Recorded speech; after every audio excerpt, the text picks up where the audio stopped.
Okay, test natin kung worth it pa ba tong Hero 4 Silver natin. For the year of 2026, try natin kung worth it pa.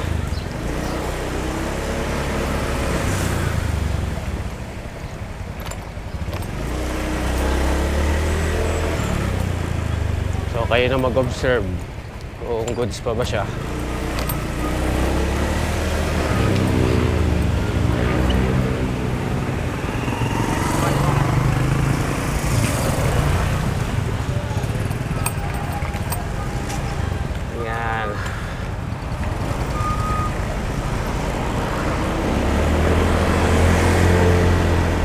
So yung open, masyadong open ang ating microphone sa wind. Ewan ko lang kung clear ang aking audio.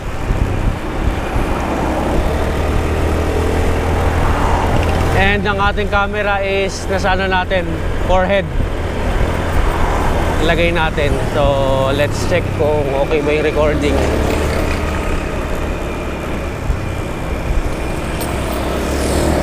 So kayo na mag-observe guys kung worth it pa ba ang ating camera, yung quality niya for this 2026.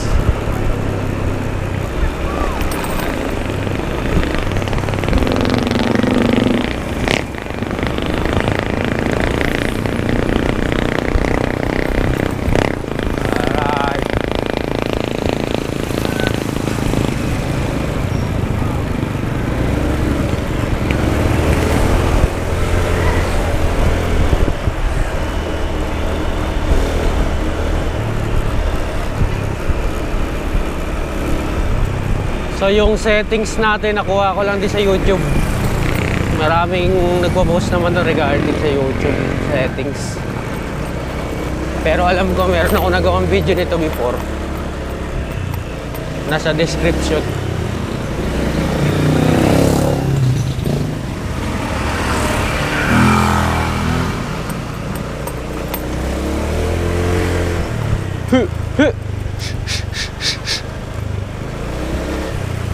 Back po eh.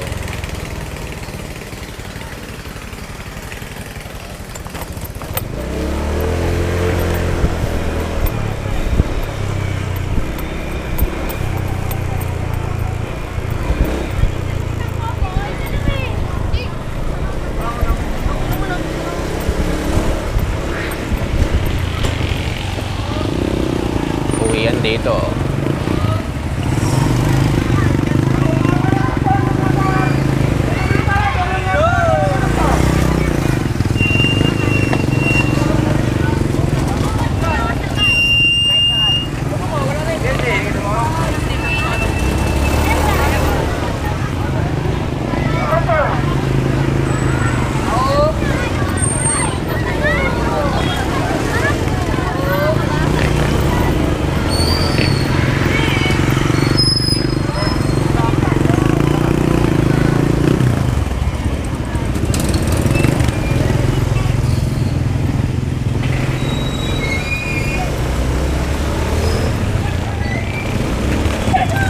Uwian.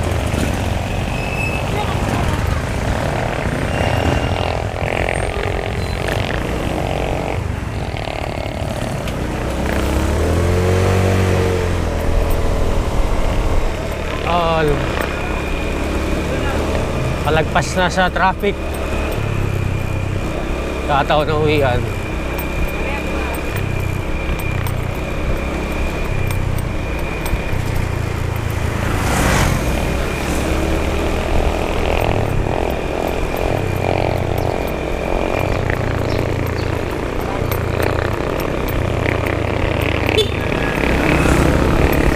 So kagandahan lang kasi guys ng Hero 4 is mura yung mic adapter, okay? Dahil around 350 pesos meron ka na yan. Lapel mic para 150 lang sa Shopee. Yung more or less mga 300 lahat-lahat na. Kasama yung mic adapter.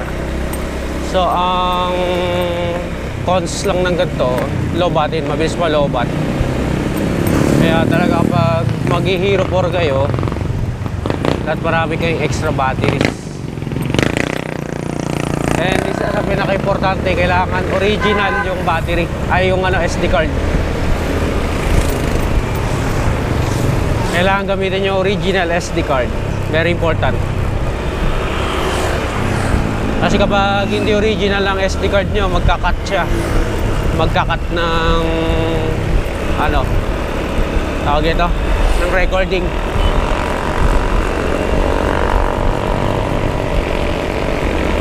So kaya yan, kayo na bahala mag-observe dito sa ating recording. Pauwi na ako.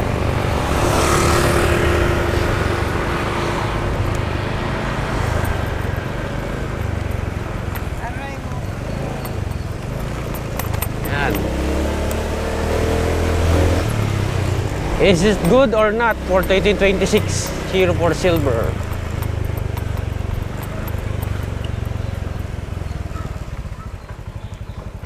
Transient house.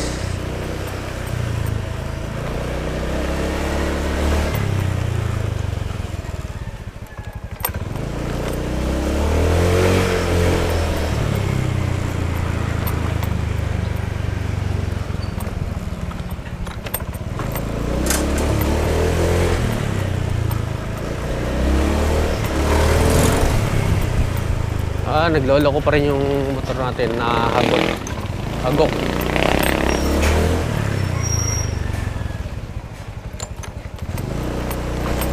I mean, yung issue ng Honda Beat, lakas yun sa motor ko.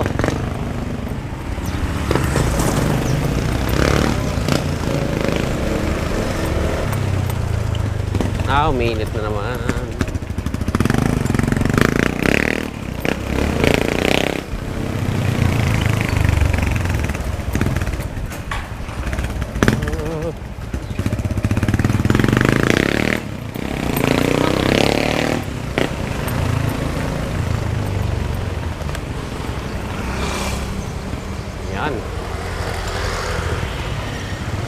Okay, tonality shaft natin. Nag-ano lang tayo. Test lang. So kayo na magsabi guys kung worth it pa ba siya ngayon 2026 ang Hero 4 Silver. Ayun guys, salamat. I-off na natin.